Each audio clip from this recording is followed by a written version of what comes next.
Cool, awesome. So let's see, I'm gonna put this over here. Okay, so not the most interesting week.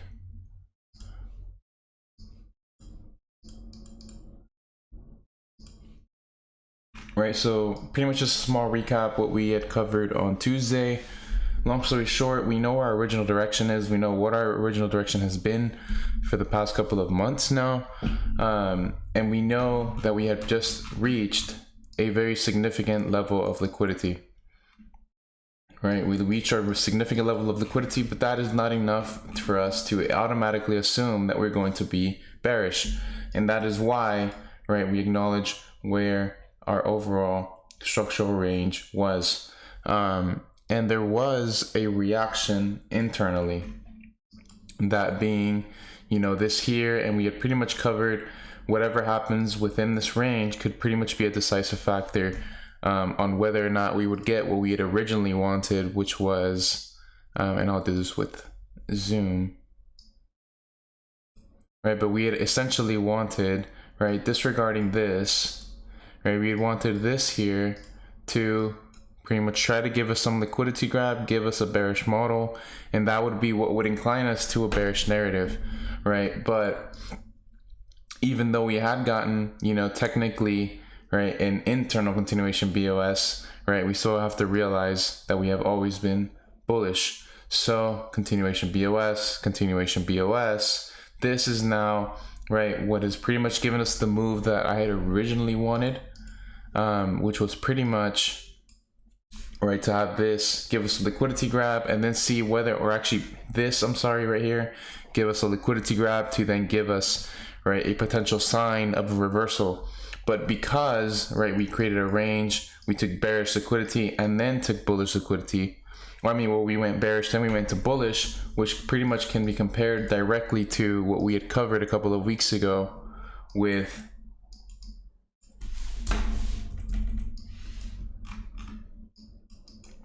this, right, where we had originally wanted this move to happen before this move, and that would have insinuated a bearish narrative, whereas it's pretty much relatively the same thing here, where we see a bearish move be shown, the continuation BOS, into solidifying a low and creating a new bullish structural range. So what does that mean, right? From a daily, from a swing perspective, right, we know that this is pretty overextended, right? We haven't really seen any type of recovery since right around 99, which is about 2 to 3 months ago. Yeah, just about a month and a half ago.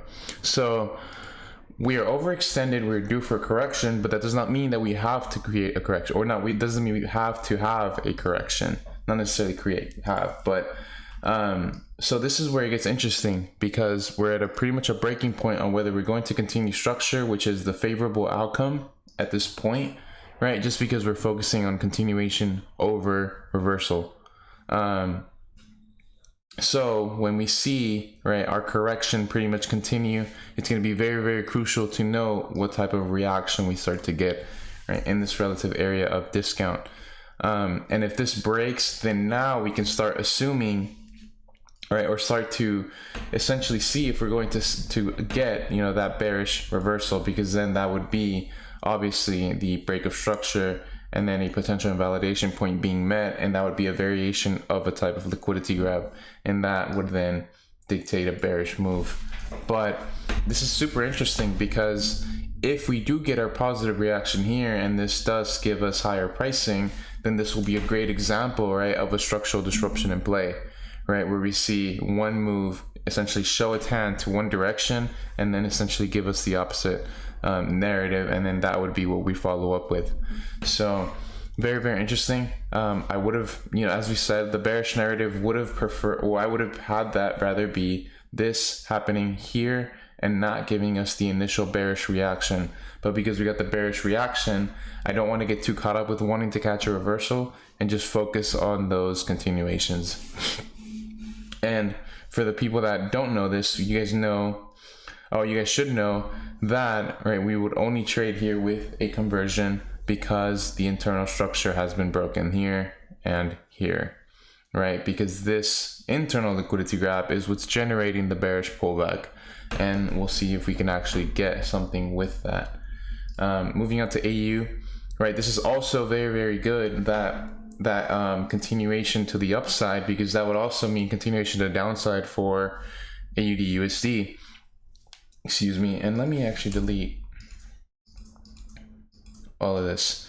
So here, right, we were pretty much around here, I believe last week, right, or at the beginning of the week, and at this point I didn't necessarily want to play here because this was what was in play at the moment, but this is also the issue that I saw with DXY when we look from a swing perspective on how overextended we've been from, you know, basically a month and a half ago. And it's the same thing here with AUDUSD. We've been very, very bearish for just about a month, right? Almost just about a month. So whenever I see this corrective structure be formed, yes, there is a continuation in play, right? But being overextended, right, I don't want to get caught up with trading within a discount to then try to pursue another further expansion to the downside, whereas, you know, we can get caught up with a pullback, and getting caught up with a pullback will just be a timing issue, right? And that's why we look for bearish transitions on bullish pullbacks, right, to get that overall continuation. And an example of that would have been here, right? But what I care more to see, right, is not necessarily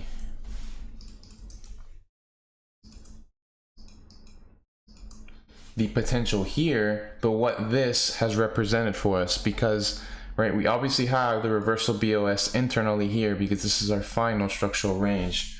So we have the reversal BOS, which is then immediately taken out, right? So that shows, right, a willingness to continue lower, which is why now any type of relatively bullish pullback is much more preferred for the bearish narrative, right? And these are the things that we wait for, because now, right, this is going to be a very, very important point. Just as with DXY, it's going to be very, very important, because this is going to dictate where we go for the next, you know, couple hundred pips, right, with your AU, right? If this is where we break and we start to see the reversal, well, now we can start looking at, right, much more deeper premiums, right, within the internal range, right? But and like we said, that's about 300 pips away. So this is where we're gonna see, you know, pretty much another set of swings come forth. And now with EURUSD, you guys know, right, that we were pretty much looking for the same thing that we were looking for with DXY, whereas with our pretty much our point of interest, we were looking for that liquidity grab to then potentially give us a sign of reversal, and that's the only way that we would favor the reversal bias. So unfortunately, right, we just didn't get that here. And what do I see as a consequence of that? Let me, 1 second.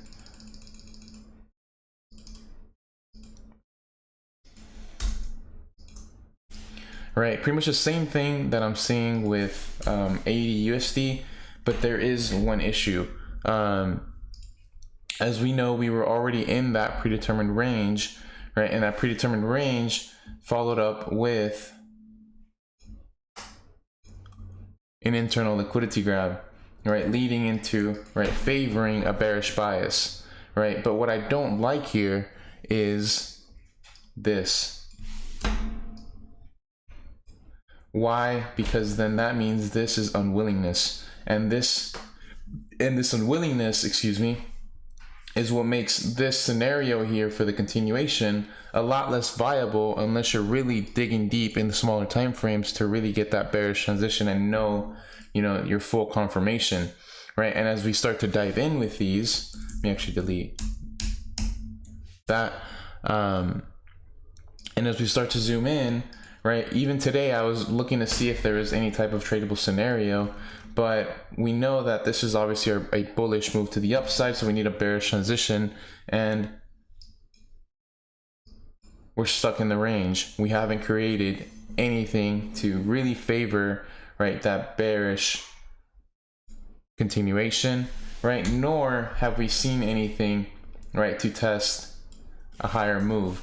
So that's why today, in my opinion, was just a bit untradeable, just because the internal range was really not taken out, right? And the reason why this internal unwillingness can be very, very important is because it could be, you know, a beginning sign as to pretty much getting yourself into no man's land, and that would be within this range now. And if we're stuck in no man's land, then you guys know that it's a lot harder to justify scenarios depending on how you trade your models.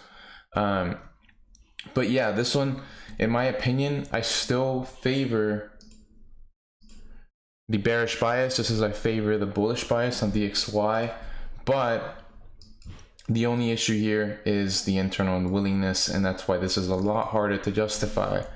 Not saying that it can't happen, I'm just saying that it seems a lot less probable because we did not create a full new structural range, and that's just more of an experience thing for me. But yeah, as of now, stuck within a range, and it really doesn't look like we'll be seeing anything until next week. And well, yeah, super important. I mean, super key area. But judging on how we've been over the past couple of weeks, I just really don't want to force any type of reversals or any type of reversal mindset, just because, right, like we said, we can't really, you know, dictate that. All we can do is follow what is given to us. But yeah, with that being said, I mean, that's pretty much our lecture for today. Pretty much the same bias. If this, then that. Well, with DXY, if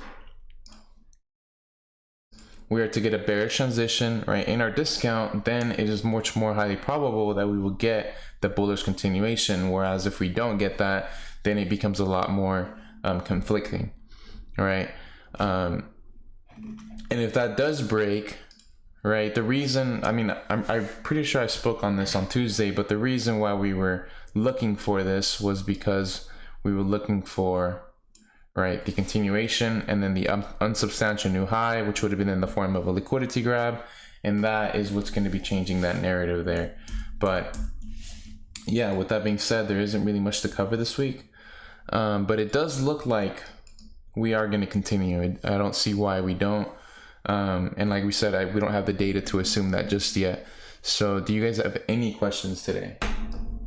Let's see how many people we have on today. How's everybody doing today?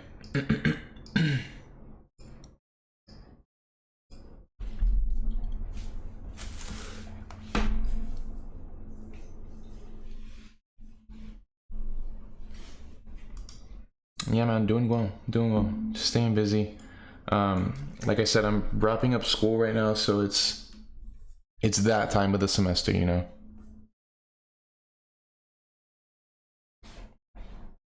Let me go back.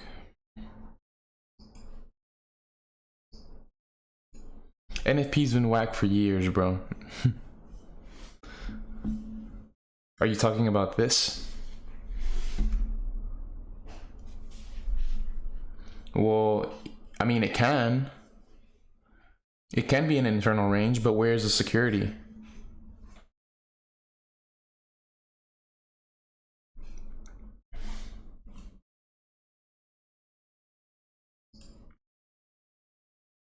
Because if you were looking at this from an internal perspective, we know that the external is technically no man's land, but from the internal, I would even argue that I would more so favor the bullish scenario.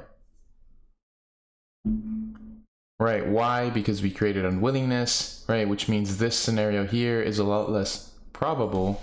So maybe we could see weak order flow, and this would generate a bullish scenario, right? But the security lies in the higher time frame, so it's just harder to justify any scenario internally from my perspective. Obviously, it's completely different if you look at it from a different perspective.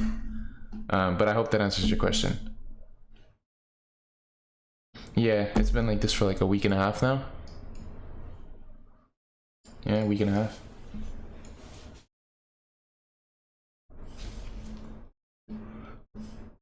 But this is good. This is good. this is good, all right? Because what do we understand? What do we consider ranges as?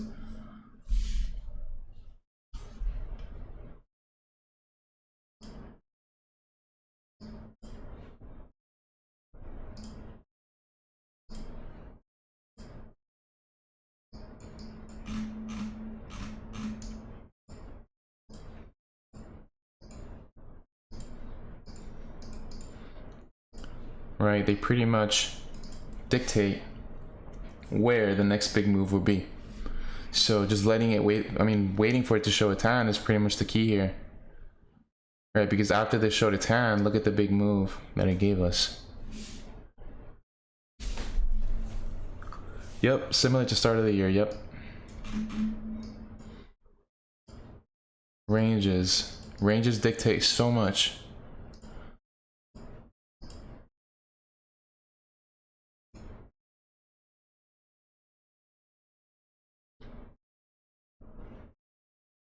Yep, just cause and effect. There you go. But yeah, I hope that answers your question with the internal range here in EU.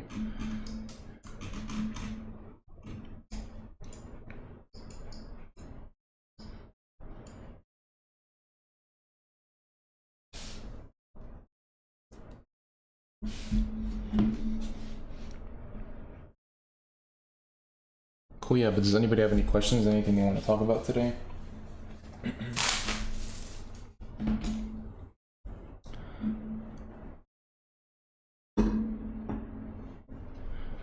I don't know exactly what I covered on with AU on Tuesday, if I'm being honest. I don't recall.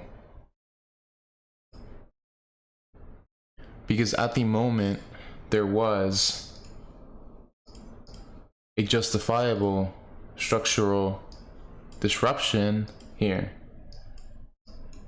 So this is justifiable, it's just there was no reaction.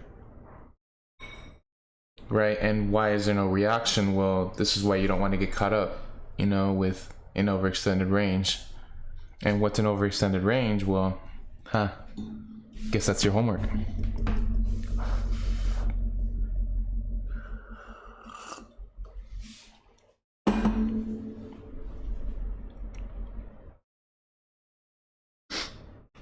Because it's until here, right, that it's pretty much invalidated for the bearish continuation. And this break of structure, although it is a reversal break of structure from internal base, all it's doing is solidifying the range high-low continuation. High-low retracement continuation.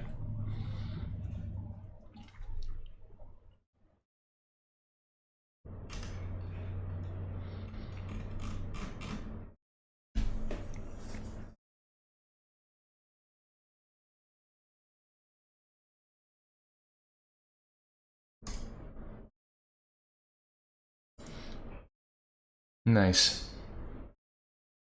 I see.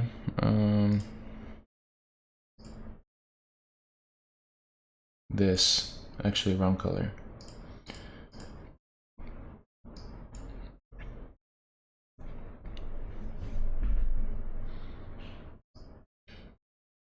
No POI. So what is the justification here? Not saying that you need a POI, I'm just saying what's the justification? Just play that turnover of that leg once it's in the disruption. And then the BOS, I just pretty much played the internal transition. Yeah, I see that. 2 pips. Smooth. So this was at the beginning of the week, right? I really was hoping that trade would go down to a daily SC. But yeah, that was at the beginning of the week. Yeah, and then there was a liquidity grab. That's annoying. Yeah. Let's see.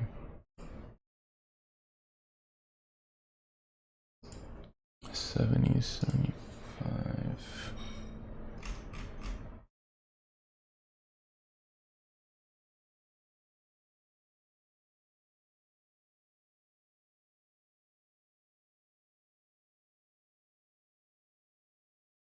So I'm assuming that's here. Yeah. Okay, I see that. Yeah, the price was overextended, but I was just thinking again, we just had too much momentum, so just gonna carry down, and that scalp range could have turned into much. Yeah, the thing is though, is you can't really predict that you're overextended, you know? Right. That's why I was just kind of staying on that continuation. Yeah, so it's just really about keeping it in the back of your head. And the immediate sign of reversal that you can literally just TP there, and that's a solid profit right there.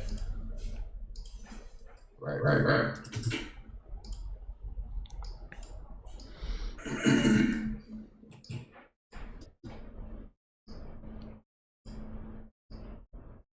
Yeah, but does anybody else have anything they want to cover? I know we don't have any new people in here, and I know that some of you guys do message me, so it's all good.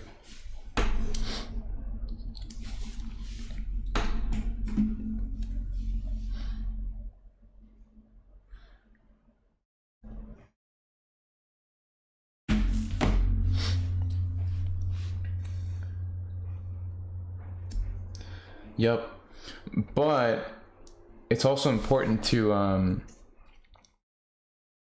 to be weary of being overextended, because for example, right, it's not only about what you're trading, how you're trading it, but also where you're trading it. Like for example, if I'm trading a model, if I'm looking for a swing, obviously I'm not going to look for a swing in a swing discount, you know what I mean?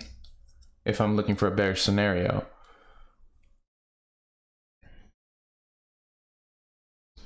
So I would say just keep the whole overextended leg thing in the back of your mind, because you don't want to predict it, right? But you do want to be weary that if you're looking for a continuation within a quote unquote overextended range, which would be something that's, very big move in the downside without any relatively big pullback, right? I know that if I'm looking for the continuation, any immediate sign of reversal is a great exit point. And obviously that's just looking into the theory part of it, but I'm just trying to make some sense out of it for you. Because I don't know if you guys remember the whole unsupported move things, but the whole unsupported move back in the day, and the whole basis of an unsupported move was essentially having the experience and knowledge to judge, hey, this leg does not make sense, right? If I follow X model here, then relatively I should get a favorable result. So just don't take it too what's the word? Don't take it too seriously, right? I don't know if you guys remember that with the whole unsupported move, or unsupported leg, I'm sorry. Because it was really hard to make that a concept where it could be extremely consistent.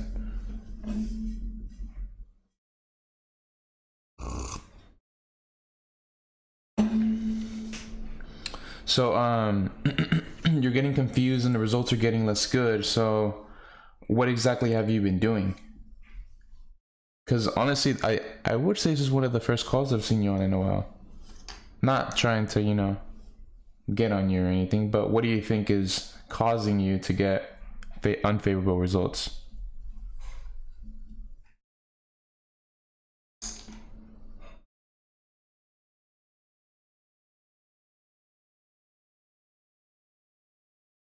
FOMO. Okay, so let me ask you this. Will rewatching the entire course change your issue of FOMO? Like, for example, I know I'm asking you this, right? But have you actually taken the time to think and see what is wrong? Or are you just trying to, give me a quick answer? Like, have you actually taken the time, or have you not?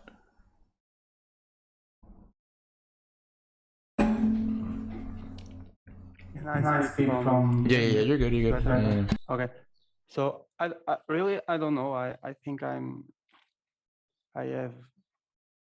need to get more patient, and when I see a drop move, I think, oh, I missed the move, so I forced my entries, so I know this is a mistake, but yeah, I need to step back and go again, try yeah. I get what you're saying. Yeah. So FOMO and impatience are the two roots. FOMO and impatience. Yeah. So the question is, one, how do you find the root of the issue? And two, how do you fix the issue? So you got to ask yourself, why do I have FOMO and why am I impatient? Well, I don't know what that could be, right? It could be just you being in not an optimal environment. It could be you risking too much. It could be you not necessarily having a trading model. You know what I mean? Like, you have to dissect that and you have to figure out, why am I having FOMO and why am I having impatience, right? And it's until you find out the why that you can then figure out the how and, you know, fix it. But the thing is, though, is you don't have to answer that now. That's something that, in my opinion, you just got to sit down 30 minutes to an hour, really figure out what is going on, and then, you know, create roots off of that foundation to see how you can fix your issue, if that makes sense.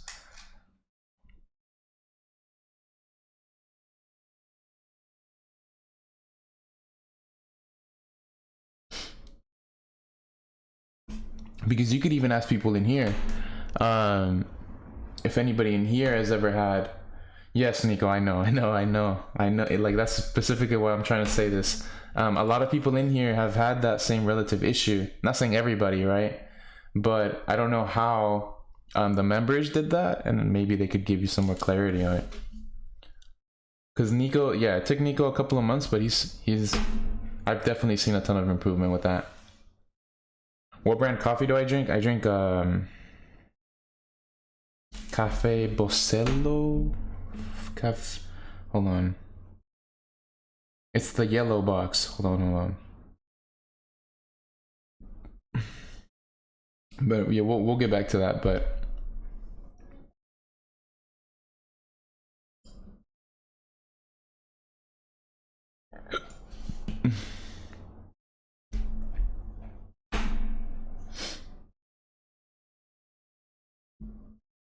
yep. So that would be structural disruption in play. Yeah.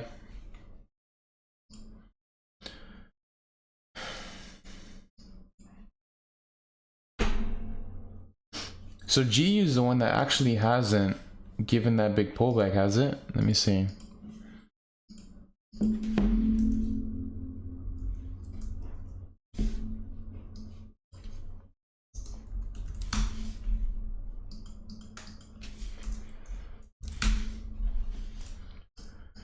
It hasn't. Okay. This one hasn't given any type of recovery.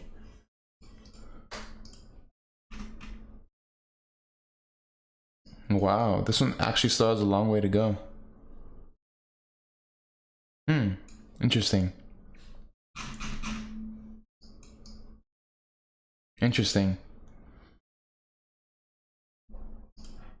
And this didn't break structure. That's so crazy. I remember when we were still up here.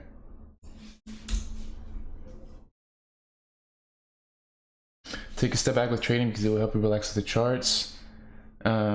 I felt this when I was rushing in with every BOS. Yeah, I mean, that BOS analogy you just made correlates with, I don't know if you remember what I talked about with Bitcoin 2 weeks ago, where people were just completely changing bias off of a continuation BOS, and that's just a prime example of a big issue with traders.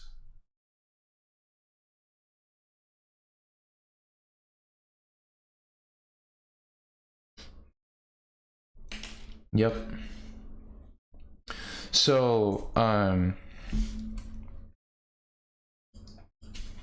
I would say, just based on what everybody's saying, 1, take a step back. 2, right, figure out what you're trading, how you're trading it, where you're trading it, and then start to refine from there. Because in my opinion, if you're getting FOMO, it's because you're probably comparing yourself and you're probably saying like, hey, these people are making money and I'm not, you know? And that's just a completely incorrect way to look at it.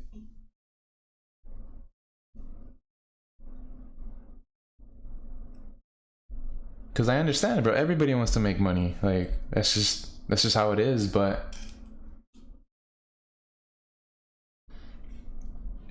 yeah, bro. Like, I don't know if you notice over time, a lot of traders just in the group, as soon as they start seeing that progression, they start to not necessarily regress. Regress is an awful word for it. They start to take themselves out of the picture, and they start living their lives, because that's ultimately what you want to do, no?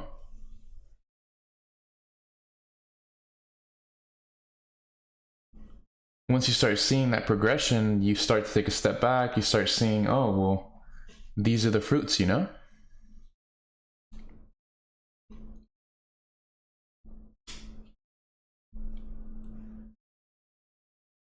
I hope that makes sense too, by the way.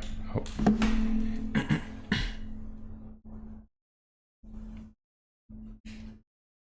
And you also have to realize, like, there's people in the group who've been in the group since before launch, you know? Like, we're talking people since 2019 type of thing, you know?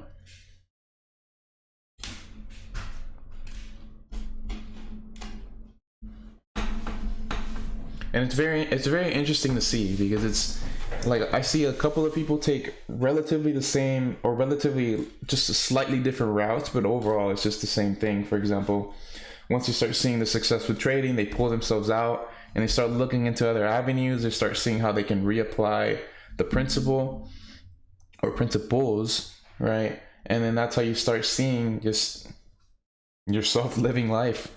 I mean, I don't know how many people you guys follow, but a couple of the admins have been big chilling for a couple months.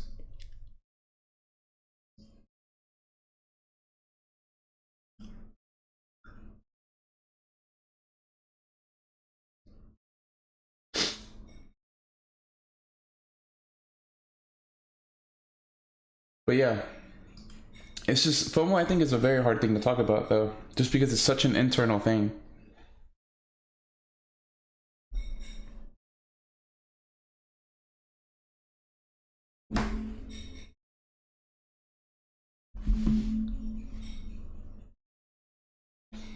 Cafe Bustelo, that's what it's called.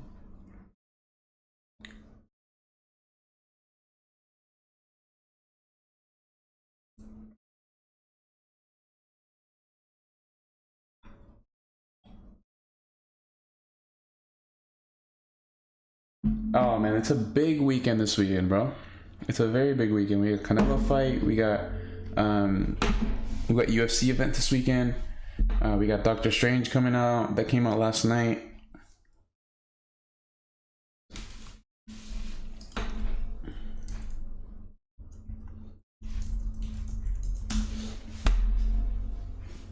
Oh yeah, F1. It's weird. I've never gotten into F1. But at the same time, like, I like car stuff, you know? So, I don't know. Going to watch Doctor Strange in a bit. If you spoil it for me, I will block all of your accounts. Just so you know. What's your dream car? I don't have one. I don't have one. I just want a house, man.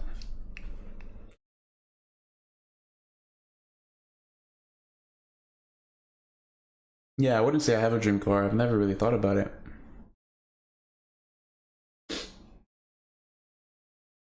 Yeah.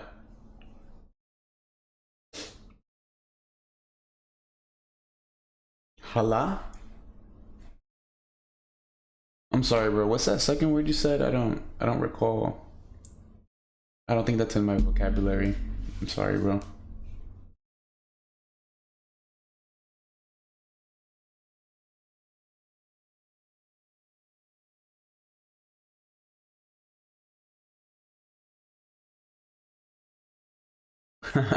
That's unfortunate. Y'all are funny.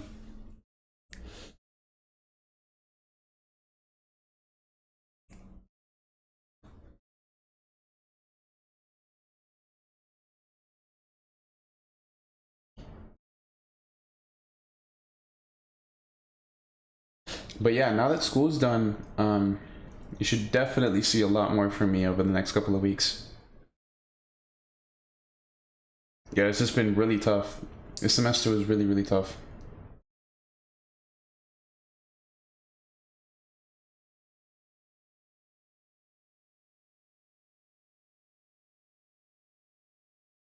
Oh, hey, I got a question. So I took, let me see. Where is my iPad? One second.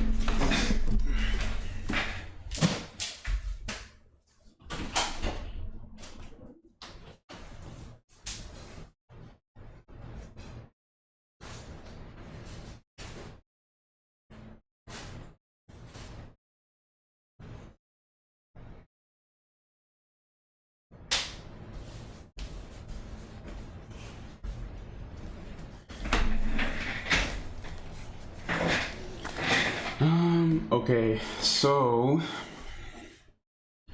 this semester, right? Hold on, let me close my door.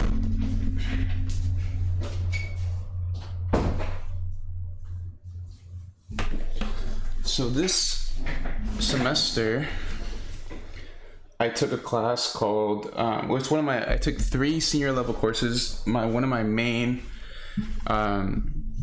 finance senior level course I took was a class called International Corporate Finance, which in summary is learning currency from a finance perspective. And if you guys want, we reviewed like 12-13 chapters, and I can give you guys all the notes. Like you guys get to actually learn about bid ask. You guys get to actually learn about, you know, how or pretty much you get to learn about exposure via transitioning from, let's say, buying euros to USD. I don't know why I'm out of breath.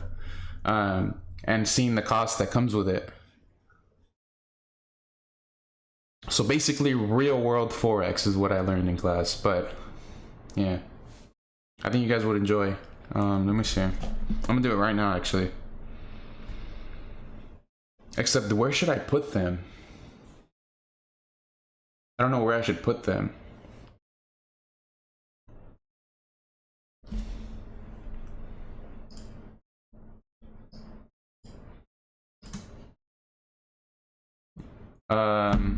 Do you know what case study section is, bro?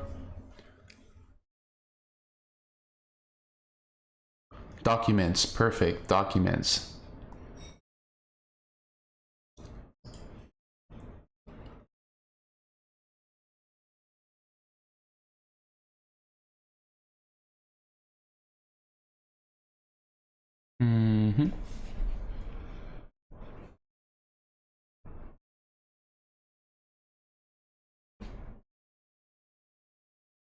Yeah, I'll put it in documents, but you know what? I'm gonna actually do it from, I'm gonna do it from my computer. So I'm gonna end the Zoom and I'm gonna do it right now.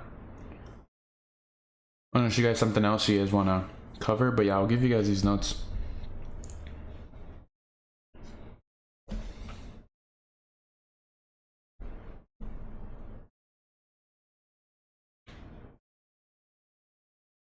Yeah, yeah, I would say this one was pretty helpful because it was literally real world Forex, but my other higher level courses weren't really too like interesting.